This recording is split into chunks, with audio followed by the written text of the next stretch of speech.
Welcome to Sensible Health Solutions, the show where we simplify health and wellness. Join your hosts, Hallie Fields and Dr. Scott Luper, as they share practical tips and expert insight to help you navigate common ailments, nutrition, and overall well-being. Tune in for straightforward advice that empowers you to live a healthier life. Morning, Hallie. Good morning, Dr. Luper. How are you? I'm good. I'm doing good. Are you happy? Yeah, I am. I'm striving. I've got things on my mind. I got projects I'm doing. I'm thinking about things. I'm thinking deep about it.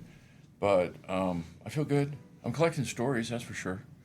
You know, doing stuff and then finding out how things work and getting patterns about stuff. And it's fun. I mean, bottom line, it's fun. And as I go along, I'm noticing some things. And we've talked about this before, but I want to mention it again. What I've been noticing is that more than ever, people are worried. There's looming disaster. And at least, I don't know if there's really looming disaster. I mean, there's always looming disaster. Yeah. That's that, right? Yeah. And it comes and goes in waves, like the weather. Mm-hmm. But there's a feeling of overwhelm more than there usually is. And I keep talking to people, and it keeps popping up. And people, mostly it's around politics, but it's also around the planet.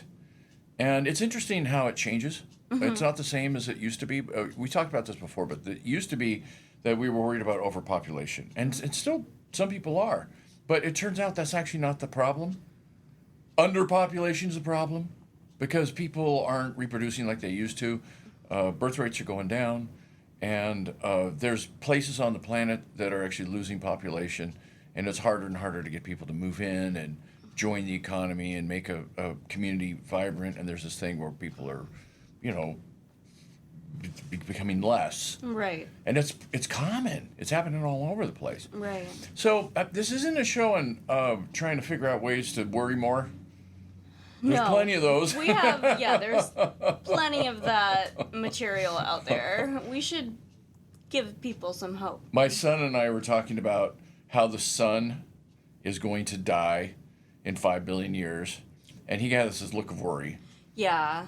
Like, really? I can remember being that age and understanding that the sun will die one day, and it was very concerning. Yeah. To my little 8-year-old brain. Right. People worry. Yep. People worry. It's built into us.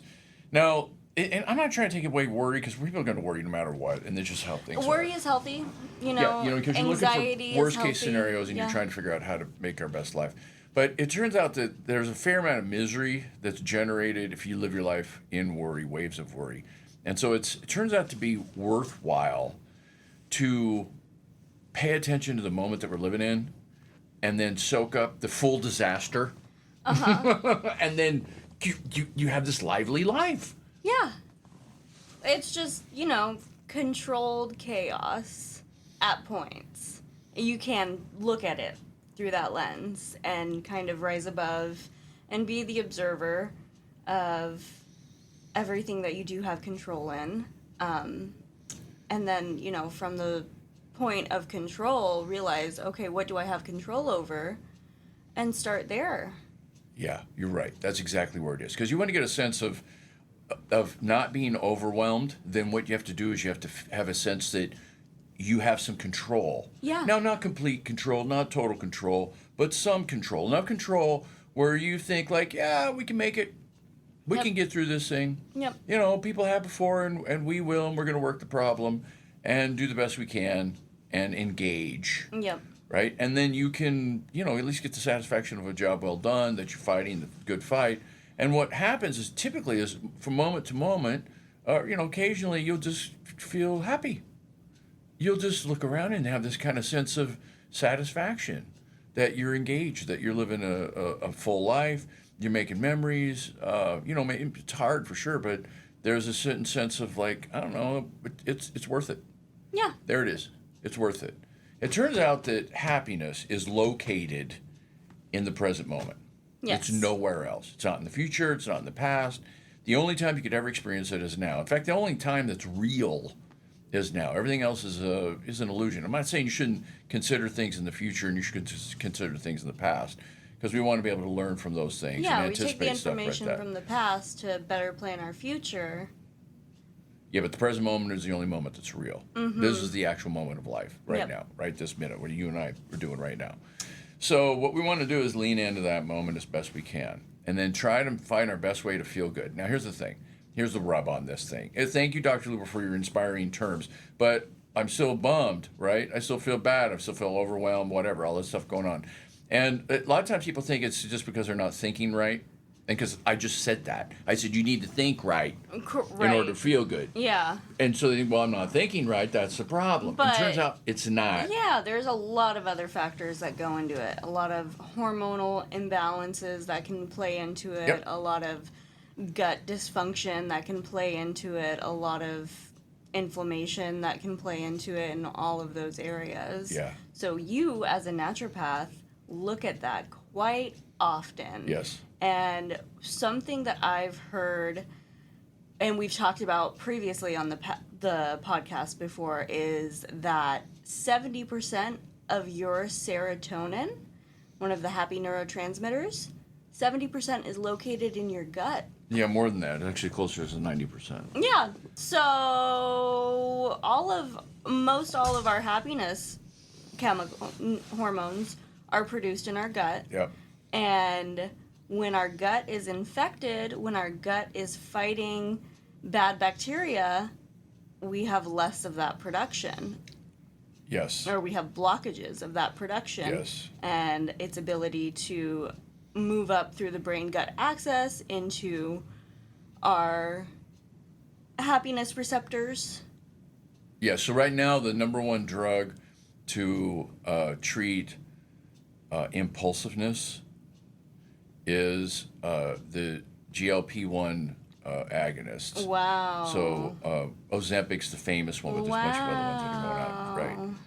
So, and it turns out that the most powerful influencer of our mood is our gut, in terms of our body. I mean, certainly our brain is involved with this thing, but outside the brain itself, like what other kinds of things affect us? You know, situational things, diet things, sleep things, those kind of things. They all have an impact for sure, but the gut is profoundly impactful, way more than we ever realized. This is blowing up right now in medicine, in research. There's thousands, hundreds currently, thousands overall, articles coming out talking about the microbiome. Right. And what it is, how it works, how it breaks, how it affects us. And it affects us profoundly. Mood is one of those things. This is worth talking about. This is an entry point into feeling better. This is something that you can actually do. And see results. Yeah, fairly and see quickly. results. Right, Yes. Right. So let's talk about, before we talk about how to fix it, let's talk about how it breaks down. So what happens is you get bad bugs. Yep. And you get bad bugs. We're talking bacteria mostly. Could be other things as well, fungus, parasites, those kind of things. But mostly it's bacteria. In fact, let's even back up a little bit more and say that we have bacteria that live in us. And they're supposed to be there. Yeah. And they help us. And it's a balance of good bacteria and it's a balance of bad bacteria. Yeah, we want more of the good stuff and less of the bad stuff. Yep. But there's bad stuff. Now, why is there bad stuff? The bad stuff because there's something to eat. If you feed them, they will come. And they feed on carbohydrates. Not only. Yeah, the carbohydrates are a common source of problems in our gut. Now let's back it up a bit more and say how the system should work. How it should work is you should eat food, and you should be able to digest it completely and absorb all the nutrients out of that food. And then what's left over is what you can't digest, which turns out to be fiber mostly, because we don't have the enzymes to break fiber down. It just passes through us. There's other things, other kinds of stuff that we just simply can't break down. One of I'll give you an example. One of them is mannose. Mannose is a sugar that we can't bust into. We just don't have the enzymes to break it up. And so it passes through us untouched. And it doesn't really help us. It doesn't really do much of anything. It can help us in that, this is weird. This is an aside. I'm sorry, this is an aside. I have to do these sometimes. Mannose is cleared from our blood by the kidneys. Kidneys put it into our urine and we pee it out. And the bacteria that live in our urinary tract, there shouldn't be many, but it should actually be sterile down there. But oftentimes you'll get an infection and they'll come up. Most of the time you don't even know you got an infection because your body just fights it off and you have nothing. You have no symptoms. The bacteria get a hand hold into you or whatever you want to call it, a bacteria hold. And then eventually our immune system comes in, sends in some white blood cells, and then kills them off, and then off they go. And everything's being washed out all the time because you're making urine all the time to wash it out. Sometimes people's immune system is weak and it doesn't work right. Or there's something wrong with the pipes. There's the way the urine flows isn't quite right. I can get into more details about this. But there's a weakness that's set up that makes it more likely for you to get an infection. This happens. This is the thing. And then if you can eat mannose, then it'll pass through your system because we can't break it down, and it'll go into your urine, and your urine will have mannose in it. And the mannose is food for the bacteria, at least some of them. And so what it does is they eat it, and not only that, but it tends to be sticky. It coats them. And so if they get fully coated, then they can't stick, and they fall out. Oh. And so what it does is it tips the balance in the favor of us and against the bacteria. It doesn't kill the bacteria. Just to be clear about that. It's not an antibiotic. What it is, it's this like mechanical protector of our urinary tract. And the mannose covers up the bacteria, and the bacteria simply falls out and goes in the toilet. You pee it out. And then you don't have a urinary tract infection. So when I have patients who have chronic urinary tract infections, that there's something wrong with either their immune system and or their urinary system, then I put them on mannose. Okay. Now, in nature, mannose, one of the higher sources of mannose is cranberries. Oh. So it's one of the reasons why when you drink cranberry juice, you can actually kill a bacterial infection, a UTI. Interesting, isn't it? Very interesting. No, you can also you can buy mannose in a little jar, or even pills, actually. We have like the little mannose in a jar. Yeah. And so what you do is you do a teaspoon of it twice a day, maybe a half teaspoon if you really want to get a minimum dose. A half teaspoon twice a day is enough to kind of keep you from getting a UTI. But if you either have a UTI or you just really want to push hard on this thing, if you got somebody who gets lots of UTIs, you can do a teaspoon twice a day. And it's sweet. It's weird. It's actually one of the best tasting medicines we have because it's sugar. It tastes like sugar. Yeah. So it's interesting. Very. So that just, leads me to thinking about other different gut infections and how we clear those out and kind of create this symbiotic relationship within our gut of good bacteria and bad bacteria and more good than bad. Yeah, so we want to feed them. That's we the want thing. To feed if they don't have anything bacteria. to eat, they can't live. They die off, and we don't have them. They must eat. Right. Either the good ones or the bad ones. In order to survive, they must eat. So what do they eat? Now, the good ones, the reason why they're good is because they eat the leftovers for us that we can't digest, the fiber. And when they eat that fiber, they break it down, and they release short-chain fatty acids. Short-chain fatty acids are an energy source for us, and we do better with them when they're in our system. They keep our colon healthy. One of the reasons why colon cancer is as common as it is, or IBS, or polyps, or whatever, just the colon disease is so common, is because the production of short-chain fatty acids is relatively low in Western society. And the reason for that is... not enough fiber. Exactly. Yep. Yeah, that's what it is. We have a relatively low fiber diet, historically speaking. In the past, we used to eat a lot more fiber, and now we don't eat as much because, low fiber, high concentrated foods are delicious. Yes, they are.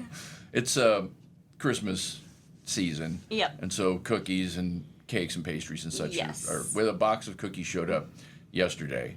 Oh, and I wonderful. thought, have they not been opened? They've not been touched. But it's again, get this thing coming. Anyways, so what we and really the big picture here is what we want to do is we want to feed the good bugs and starve the bad bugs. And so the best way to do that is to set up a diet that is conducive to that. So you got a diet that's high in fruits and vegetables, a diet that has adequate amounts of protein, a diet that's low in concentrated carbohydrates, particularly if you mix those carbohydrates with fat. Fat, sugar. Yeah, the carbohydrates are sugar in a sort. So let's back it up a little bit about the carbohydrates. Carbohydrates, what are they? They're sugar. Yep. Now, if you take the sugars and you attach them together and you make long strings of them, those are carbohydrates, but those are starches. If you take the sugars and you cut them all up, cut, now they're all sugars. Those are sugars, we call them sugars, and they're still carbohydrates. Mm-hmm. So carbohydrates is the big picture. There's different kinds of subcategories underneath it. And the bacteria love those most. It's one of the favorite things for bacteria to eat because they're tasty and delicious is what they are. So if you got a lot of carbohydrates coming in your diet and you simply can't digest them all, and some of them get through your digestive system just because you just couldn't get through them all. And now you got stuff for the bad bacteria to eat. Yeah, now, it's what the piled up. Yeah, so let me connect all the dots here. So what happens is the bad bacteria eat the carbohydrates because they're there and they're tasty and delicious. And then they take what they want, because usually it's mixed with other stuff, right? This is food we're talking about, right? Mm-hmm. So it's mixed with other stuff. So they take what they want, burn it, and what they don't want, they poop out. And that out pooping stuff is irritating. They don't want it because it's toxic. We don't want it because it's toxic, except for it's inside us. Literally, our colon lining is being exposed to these toxins. Some of those toxins manage to get absorbed, get into our general circulation, and then our immune system has to deal with it. And this is irritating to our immune system, and our immune system gets jacked up. It also has effects on our mood. Mm-hmm. Now, it's interesting. One of the effects on our mood is it makes us want to eat more carbohydrates. Now, isn't that interesting? How can that even be? Well, what happens is the bugs make stuff, they make their own toxins as well to kind of compete with each other. Some of those toxins have this side effect where it makes us eat more carbs. Mm-hmm. And so we eat more carbs, which feeds the bacteria even more, and so the bacteria tends to grow. So they're rewarded. The bacteria is really in control. Yeah, in a funny way. Sense, right? In a funny way, yeah, they are. Let me say they're not in control. I wouldn't say control is the right word, but they're in an influencer. They, have very strong influence. When you get cravings. Yeah, strong is the word. That is correct. Strong. You're using the right word. It's not a subtle effect. It can be, but it usually isn't. It's actually a strong effect. No. So the more sugar Anybody you who's eat, ever been out there and eaten just a few scoops of ice cream has always had the thought, well, maybe one more. Yeah. It turns out that the more you eat, the more the problem this is. And the more chance you're going to have of binging. Yep. And usually what will happen is there'll be a reason, because it's your birthday. Sure, it's Christmas. It's Christmas. So, whatever, there'll be a reason. Backing up to the mechanism, so the bad bugs, they eat all of this bad bacteria, and then they secrete. So they eat the They eat the bad food. The bad food. Yeah. Yes, and then they secrete all the toxins. In that happening of eating the bad food, we ourselves get dopamine releases because we're consuming sugar, we're consuming fat, we're consuming carbohydrate. So there is still this chemical reaction, this happiness molecule that's dumping through our system, giving us this instant gratification. Yes. And I think we're rewarded for eating these kinds of foods. And I think in today's day and age, we are so addicted to that instant gratification. Yes, that's correct. Yeah, and it's because it's hardwired into us. Yep. We, in our long history on the planet Earth, have found that some foods are better than others. And so if you can find good stuff, your brain says, woo, you've been good. And it behooves us for our brain to recognize this thing that you just did is fabulous, and then give us these happiness chemicals in our brain. It makes it feel like, we feel good. We feel satisfied. We feel comfortable. We feel glowy because these chemicals come into our body and we feel good about whatever we did. We get rewarded. Mm-hmm. Now, back in the olden days when we were all living as cavemen in the bushes, it was hard to find high-quality foods. They just were not easily obtained. And usually you had to get everything just in the right time, the right season. And, where apricots had the highest sugar in them because it was exactly that week in the summertime when the apricots come ripe, or whatever the thing was, we're digging roots or eating leaves, whatever it is. And so that reward system was really good because we were getting a lot of fiber with it, a lot of nutrients with it. Our bodies had learned to recognize in reality the better foods. And so this whole system worked beautifully, as long as you get food, right? That was the trick, trying to get enough to eat, trying to get food to eat the whole year round. Now, for us, in modern society, that's not the case anymore. We still get the rewards, but we get rewarded for low-quality foods. Because if you take those carbohydrates and you concentrate them, you extract them from the food, and you concentrate them. You take the nutrients and you pull them out of the food. Then that food will keep. Because if there's no nutrients in it, the bugs can't eat it. Right. They can't make a living because there's not enough stuff there. Yep. So you remove the nutrients from it. Now it's shelf stable. Yep. And we eat it and we get rewarded and we go, oh, this is fabulous. Well, I'm going to eat the whole pack. Yeah. And unless there's some outward control, you will eat the whole pack. Now, we're talking mostly this with kids, because kids are more, instinctive, and they just kind of do what they feel. But even as an adult, it's hard even to as an adult. Stop. That's right. So it's your mom is telling you, no, you can't eat the whole pack of cookies when you can only eat 3, right? Yeah. But as an adult, you have to do that yourself. Yeah. That's kind of what we're talking about here. That's really hard to do. I myself have very little control when I get into fits, sugar fits. Now, I'm opposite of you. Fits. My control is excellent. Oh, yeah. No, you are a freak of nature. You For are... minutes at a time. Right. I'm not kidding you. Minutes. We're not talking an hour. I can't control for an hour. I don't know how. I can control for a few minutes, enough for me to get the stuff out of sight. This happened last night with the cookies. Boom, box of cookies. They sent my lovely wife. These were dropped off today. She can't eat them because she can't eat wheat. Bam, onto the table they go. And I pick through and go, ooh, I like these kind. And then I thought, dude, this is a season where this can get out of hand. Yep. Stop. Now, there'll be a time where we'll do a little something, but today is not this is a Monday. This is not the day. Nowhere near We close Christmas. the box up, pitch it out of sight, go and do something else. Yep. And that's exactly what I did. I did something else, and then I forgot. Mm-hmm. Now, if I'm hungry, I'm not going to forget. And if I'm hungry, and if I'm also, my bugs are weird in my gut because I've overfed them, because we had Thanksgiving, now we have this other thing and this other thing, right? And I get in this pattern of where my gut bacteria are starving, and they start clamoring for carbohydrates.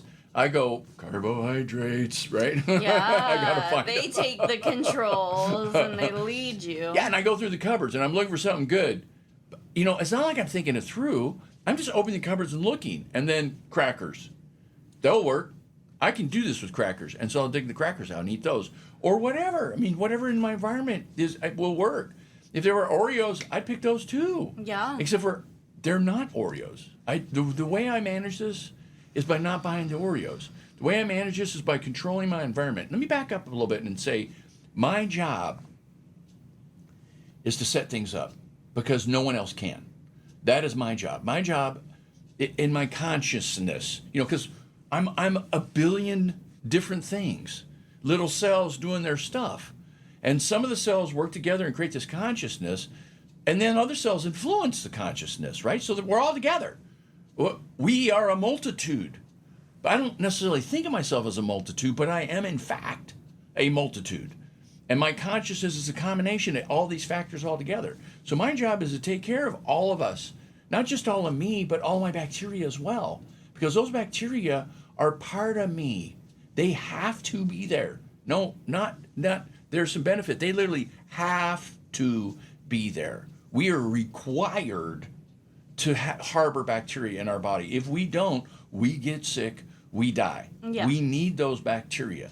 They help us in a variety of ways. They help train our immune system. They help everything work together as a whole because we live on the planet Earth surrounded by bacteria. The bacteria are our friends. They're our first layer of defense against the bad stuff. So anyways, I'm going to go do a whole show on that whole little piece right there. But nonetheless, we got these bacteria that are part of us, And so we got to set things up. That's our job, is to set things up so that the whole system works. That's the reason why we're doing the show. Right. So how do you set things up to get things to work? So how do you set it up? Don't buy Oreos. Yep. Keep them out of the house. Now they will come. There's no stopping it. And if you eat an occasional Christmas cookies Oreo, will whatever, come. but you start eating Oreos every day, you're screwed. Yeah. You're going to get colitis, you're going to get moods, you're going to get problems, and the weight of the world is going to be on your shoulders. And the chances of you being happy is just gone away. Well, what I've noticed, so I used to drink really sugared coffee. I used to drink an Americano with a half scoop of white chocolate powder in it and cream and make it all bougie and make it all tasty. And what I noticed was, yes, that climb, that high of the caffeine and the sugar was incredible and got my day going, but the crash, the fatigue, what goes up the must come down. foggy brain, the irritability, it was, the older I got, the worse it got. Yeah, here's one of the things I like about you. You reflect. You're actually stopping and you're thinking about the pattern of your life. I've seen you do it. You and I have had conversations about stuff, right? How does this work? And you are leaning in to try to figure out how to set stuff up so that you feel better. Okay, so here's what to do about it. We've talked about the problem. We've talked about the mechanism. We didn't really go into how to actually fix this problem, how to get your gut set up in such a way that it keeps your mood stable, happy, satisfied, probably as good a word as any. Peaceful maybe is another one. Happiness doesn't quite hit the state. There's a certain sense of satisfaction, certain sense like, I'm okay. That's the feeling which we're talking about. So if you can keep your microbiome happy, then it pays rich rewards into your own happiness. So how to do this is, number one, feed the good bacteria. So you need lots and lots of fiber. Probably the best, easiest way to get this in to start with, because we're talking about entry point, is to make the chia drink. You mix 2 tablespoons of chia with 4 ounces of purple juice and then 12 ounces of water. You put a lid on, give it a shake, and then stick it in the refrigerator and then soak it for a few hours or overnight. And then the next day, drink it all. You don't need to drink it all at once. You just need to drink it all in the next 24 hours. And then do that the next day, and the next day, and then forever. So what you're doing is you're getting in a combination of fiber, because the chia seeds have a lot of soluble fiber in them. They also have this anti-inflammatory oil. They also have seed husks, which are helpful because it's insoluble fiber. And adding the purple juice adds anthocyanins into the mix, which helps change your flavor and makes your whole microbiome work better. Everything kind of works better with this. So it doesn't replace eating, vegetables and carrots and broccoli and that kind of thing. You need to do that as well. But it'll move the whole process along. Because a lot of times it's hard to break into this thing because you're craving the carbohydrates, you're craving junk food. And this is one of the ways to break the cycle of craving, so that you don't crave it as much anymore, and that makes it easier for you to not to avoid it. Because when you're coming home from work, you're hungry, you want to pull into a fast food joint, you have to somehow get through it and get home, get to what your real food is. And then if you get your gut bacteria in alignment and balanced out, working better, it's easier to get by the fast food place and just say no, because we have a few minutes, maybe about 15 minutes worth of discipline kind of hardwired into our brains. And if we use it, if we ride it hard, eventually it just breaks down. It just gets tired and it doesn't work anymore. So you got to be sparing on using your decision making. No, I'm not going to do that, so that you don't overwhelm the system. So, anyways, again, gives us back to the thing to start with. Chia seeds. Chia seeds. Chia seeds. They make a big difference in keeping your guts healthy and happy. I think that's about all we have time for this afternoon, Dr. All right, Luper. Haley. Thank you. Thanks. Thanks for tuning in to another episode of Sensible Health Solutions. We hope you found today's discussion enlightening and packed with practical tips to enhance your wellness journey. Remember, small changes can lead to big results. If you enjoyed the episode, don't forget to subscribe and leave us a review on your favorite podcast platform. Your feedback helps us bring you the best content possible. Stay connected with us on social media for more health insights and updates. You can find us at Sensible Health Solutions across all social platforms. Until next time, stay sensible and stay healthy. This content is for informational purposes only and is not a substitute for professional medical advice, diagnosis, or treatment. Seek medical advice from a healthcare professional for any medical conditions.